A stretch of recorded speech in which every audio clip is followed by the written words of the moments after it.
بسم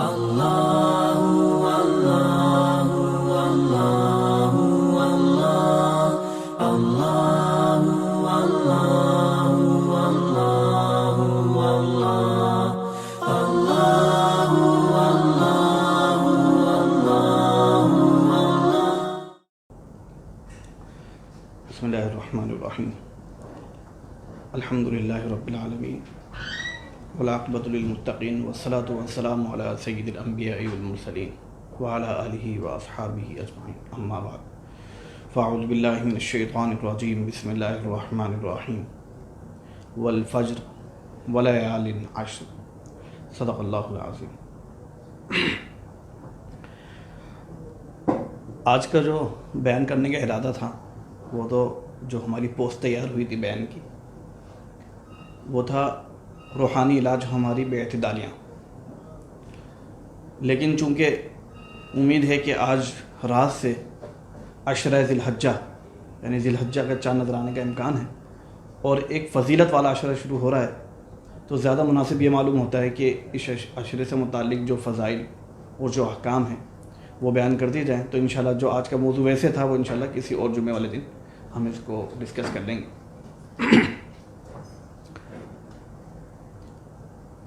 میں نے کئی مرتبہ یہ بات پہلے بھی عرض کی ہے کہ اللہ رب العزت اپنے بندوں کو مختلف طریقوں سے اور مختلف بہانوں سے نوازنا چاہتے ہیں، اور رمضان المبارک کا مہینہ عطا فرمانا یہ بھی اللہ رب العزت کا ایک فضل تھا، لیکن اللہ رب العزت کی رحمتیں رمضان المبارک کے ساتھ خاص نہیں ہیں، بلکہ بعد میں بھی اللہ رب العزت کی رحمتیں، اللہ رب العزت کے فضل اپنے بندوں کے اوپر ہمیشہ متوجہ رہتا ہے، اور اللہ رب العزت مختلف طریقوں سے اپنے بندوں کو اپنے قریب کرنا چاہتے ہیں۔ اسی طریقوں میں سے، انہی دنوں میں سے جن دنوں میں عبادت کرنے سے بندہ اللہ رب العزت کے قریب ہوتا ہے، عشرہ ذی الحجہ یعنی ذی الحجہ کے پہلے 10 دن، یہ وہ دن ہیں کہ جس دنوں میں کوئی بندہ عبادت کرتا ہے، نیک عمل کرتا ہے، تو وہ اللہ رب العزت کے قریب سے قریب تر ہوتا چلا جاتا ہے۔ ہم جب کسی بات کا پختہ ارادہ کرنا چاہیں یا کسی کو کسی چیز کے یقین دلانا چاہیں تو ہم قسم کھاتے ہیں۔ قسم کھانے کے ذریعے سے ہم دوسرے کو اس بات کا یقین دلانا چاہتے ہیں کہ میں جو آگے بات کہنے والا ہوں یہ بات یقینی ہے اور سچی ہے اور ہو کر رہے گی، اور پھر ہم قسم بھی ایسی چیز کی کھاتے ہیں جو چیزیں ہمیں سب سے زیادہ محبوب ہوتی ہیں، یعنی اللہ تعالیٰ کی قسم کھاتے ہیں، کوئی نبی کریم صلی اللہ علیہ وسلم کے نام کی قسم کھاتا ہے، کوئی قرآن کی قسم کھاتا ہے، کوئی اپنی اولاد کی قسم کھاتا ہے یا اپنی محبوب ترین چیز کی قسم کھاتا ہے۔ تو ان چیزوں کی قسم کھانے سے مقصود یہ ہوتا ہے کہ سامنے والے کو اپنی بات کا یقین دلانا۔ اللہ رب العزت نے بھی قرآن شریف کے اندر قسمیں کھائی ہیں، والفجر ولیال عشر، قسم ہے فجر کی اور 10 راتوں کی۔ اور فجر سے مراد کیا ہے؟ عبداللہ بن عباس رضی اللہ تعالیٰ عنہ فرماتے ہیں کہ فجر سے مراد 10 ذی الحجہ کی فجر ہے، 10 ذی الحجہ کی فجر مراد ہے، اور ولیال عشر سے تو خود نبی کریم صلی اللہ علیہ وسلم نے شاہ فرمایا کہ ولیال عشر کا مطلب ہے 10 راتیں، اور قسم ہے فجر کی اور 10 راتوں کی۔ تو ولیال عشر سے خود نبی کریم صلی اللہ علیہ وسلم نے شاہ فرمایا کہ اس سے مراد ذی الحجہ کی پہلی 10 راتیں۔ لہذا اس مہینوں کے اندر اللہ رب العزت کی زیادہ سے زیادہ عبادت کی جائے، زیادہ سے زیادہ نیک اعمال کیے جائیں۔ ایک حدیث میں نبی کریم صلی اللہ علیہ وسلم نے شاہ فرمایا کہ ذی الحجہ کے 10 دنوں میں سے زیادہ کوئی دن افضل نہیں ہے، اور ان 10 دنوں میں کیے جانے اعمال سے زیادہ اللہ کے نزدیک کوئی عمل زیادہ پسندیدہ اور محبوب نہیں ہے۔ اس طرح ایک روایت میں نبی کریم صلی اللہ علیہ وسلم نے شاہ فرمایا کہ دوسرے دنوں میں عبادت کرنے سے زیادہ افضل ان 10 دنوں میں عبادت کرنا ہے۔ تو صحابہ کرام نے عرض کیا کہ یا رسول اللہ صلی اللہ علیہ وسلم، کیا جہاد بھی اس کے برابر نہیں ہے؟ تو نبی کریم صلی اللہ علیہ وسلم نے شاہ فرمایا کہ ہاں، جہاد بھی اس کے برابر نہیں ہے، البتہ اگر کوئی شخص اپنی جان اور اپنے مال کے ذریعے سے جہاد کرے اور یہ دونوں چیزیں واپس لے کر نہ آئے، یعنی اس کی جان بھی قربان ہو جائے اللہ کے راستے میں اور اس کا مال بھی قربان ہو جائے، وہ شہید ہو جائے، تو یہ عمل تو بہت زیادہ فضیلت والا ہے، لیکن اگر وہ جہاد میں جائے اور اپنی جان واپس لے کر آ جائے تو اس سے بھی زیادہ افضل ہے ان 10 دنوں کے اندر اللہ رب العزت کی عبادت کرنا۔ کیا فضیلت اور کیا انعام اللہ رب العزت جو ہے نا ان راتوں کے اندر اور ان دنوں کے اندر ہمیں عطا فرما رہے ہیں۔ ایک روایت میں آتا ہے کہ 10 دنوں عشرہ ذی الحجہ کے 10 دن ہے، 10 دن سے مراد یہ ہیں کہ یعنی 10 ذی الحجہ جو قربانی کا دن ہوتا ہے، اس کے علاوہ کے جو پہلے 9 دن ہیں ان دنوں میں روزہ رکھنے سے 1 سال کے روزوں کے برابر ثواب ملتا ہے۔ اور ان راتوں میں عبادت کرنا یعنی عشرہ ذی الحجہ کی راتوں میں عبادت کرنے سے شب قدر یعنی لیلۃ القدر کے اندر جو عبادت کا ثواب ہے اس کے برابر اس عشرہ ذی الحجہ کی راتوں میں عبادت کا ثواب۔ تو یہ اللہ رب العزت کے مختلف بہانے ہیں اپنے بندوں کو قریب کرنے کہ کسی طرح میرا بندہ میرے قریب آ جائے اور اپنے دیگر کاموں کو چھوڑ کر، اپنی دیگر مصروفیات کو چھوڑ کر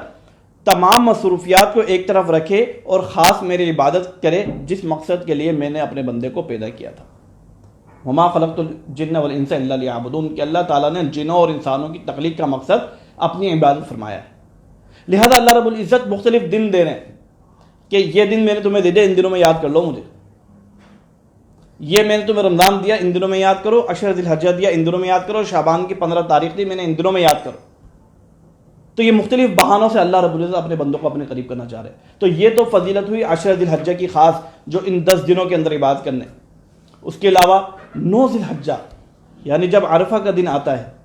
جس دن وقوف عرفہ ہوتا ہے، یعنی حج کا ایک سب سے بڑا رکن ادا کیا جا رہا ہوتا ہے، اور حج کے دنوں میں اللہ رب العزت بے حساب حاجیوں کی مغفرت فرما رہے ہوتے ہیں، بخشش فرما رہے ہوتے ہیں۔ تو ایک بہت بڑا فضیلت والا عمل اور بڑا فضیلت والا دن ہے، لیکن اللہ رب العزت نے غیر حاجیوں کو اس فضیلت سے اور اس بخشش سے محروم نہیں رکھا۔ دل میں تمنا پیدا ہوتی ہے نا کہ ہم حج کرنے کے لیے جائیں، ایک کتنا بڑا فضیلت والا عمل ہے، اور ایک ہی مرتبہ انسان کوشش کرتا ہے زیادہ کرنے کی، اور ایک مرتبہ سے یہ فرض ادا ہو جاتا ہے، لیکن دل میں تمنا رہتی ہے۔ کیوں؟ اس لیے کہ ہم چاہتے ہیں کہ ہماری مغفرت ہو، جو فضائل اور جو اللہ رب العزت نے انعامات حاجیوں کے لیے رکھے ہیں وہ ہمیں بھی عطا ہوں، لیکن اللہ رب العزت نے ہماری دل کی تمنا کو پورا کیا ہے۔ اور اس دل کی تمنا کو کس طرح پورا کیا کہ اللہ رب العزت نے حاجیوں کی مشابہت اختیار کرنے کا استحبابی طور پر حکم دے دیا نبی کریم صلی اللہ علیہ وسلم کی زبانی، اور کچھ ایسے اعمال دے دیے کہ ان اعمال کرنے سے اللہ رب العزت ہمیں ان حاجیوں کے قریب کر دیتے ہیں۔ مثلا 9 ذی الحجہ کی رات، 9 ذی الحجہ کا روزہ رکھنا، 9 ذی خاص ایک تو 10 شروع کی 9 راتوں کا جو روزہ رکھنے کا ثواب وہ تو ایک عام ثواب ہے، ایک خاص 9 ذی الحجہ کے روزہ رکھنا یعنی عرفے کے دن کا روزہ رکھنے کے بارے میں نبی کریم صلی اللہ علیہ وسلم نے ارشاد فرمایا کہ مجھے امید ہے کہ اللہ تعالیٰ اس دن کے روزہ رکھنے سے 1 سال کے پچھلے گناہ اور 1 سال کے اگلے گناہ اللہ رب العزت معاف فرما دے۔ یہ اللہ رب العزت صرف ایک روزے کی وجہ سے اللہ رب العزت یہ فضیلت ہمیں عطا فرما رہا ہے۔ اور ایک روایت میں ارشاد ہے کہ جو شخص 2 راتوں کو یعنی عید الاضحیٰ کی رات اور عید الفطر کی رات ثواب کی امید رکھتے ہوئے اللہ تعالیٰ کی عبادت کرے، تو جس دن سب کے دل مردہ ہو جائیں گے، یعنی قیامت کے دن سب کے دل مردہ ہو جائیں گے، لیکن اس شخص کا دل مردہ نہیں ہوگا جس شخص نے ان 2 دنوں کے اندر یعنی عید الفطر کی رات کو اور عید الاضحیٰ کی رات کو اللہ تعالیٰ کی عبادت کی ہو۔ اس دن ہمارے دل جو عبادت کرنے والے لوگوں کے دل ہوں گے وہ مردہ نہیں ہوں گے۔ اور ایک روایت میں نبی کریم صلی اللہ علیہ وسلم نے ارشاد فرمایا کہ جو شخص 5 راتوں کو عبادت کے ذریعے سے زندہ کرے، 5 راتوں کو عبادت کے ذریعے سے زندہ کرے، 5 راتوں سے مراد کیا ہے؟ یہ 8، 9، 10 ذی الحجہ کی رات، 8، 9، 10 ذی الحجہ کی رات یعنی 3 دن یہ جو ہے نا مستقل 3 دن ہے، اس کے علاوہ 15 شعبان کی رات اور ایک ہے عید الفطر کی رات۔ 8، 9، 10 ذی الحجہ،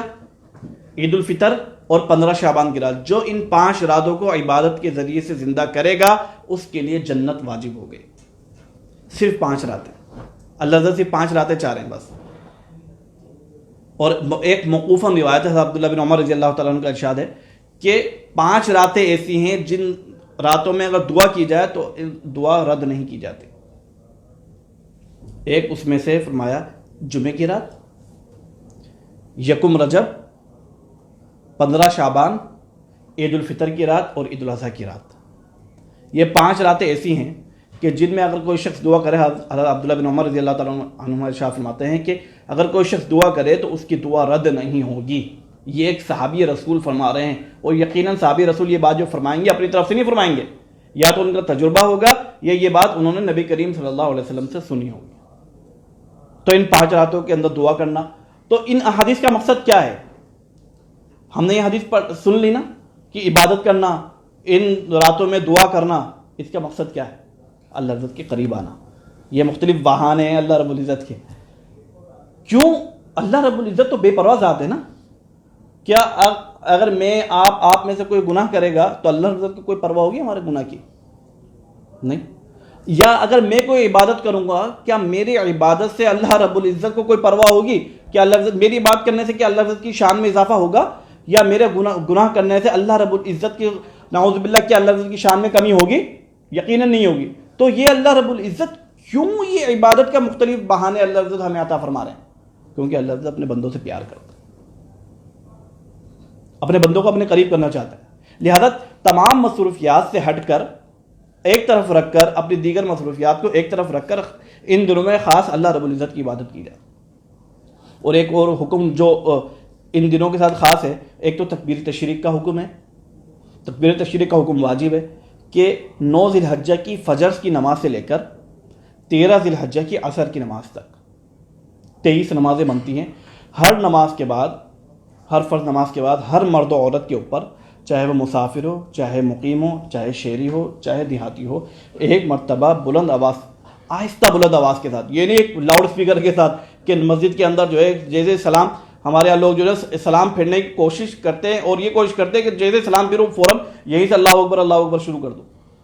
کہ میں سب سے پہلے جیتو. یہ کہنا ایک واجب عمل ہے، خیر، لیکن دیگر جو نماز پڑھ رہے ہوتے ہیں، جن کی نمازیں کچھ رکعتیں رہ جاتی ہیں، تو ان کا بھی خیال کرنا چاہیے، لیکن آہستہ بلند آواز کے ساتھ ضرور پڑھ لینا چاہیے کہ ایسا نہ ہو کہ مسجد بالکل کہ چھت پھاڑ جو ہے نا ایک شور مسجد کے اندر گونجنے لگ جائے. ایسا نہیں ہونا چاہیے، بلکہ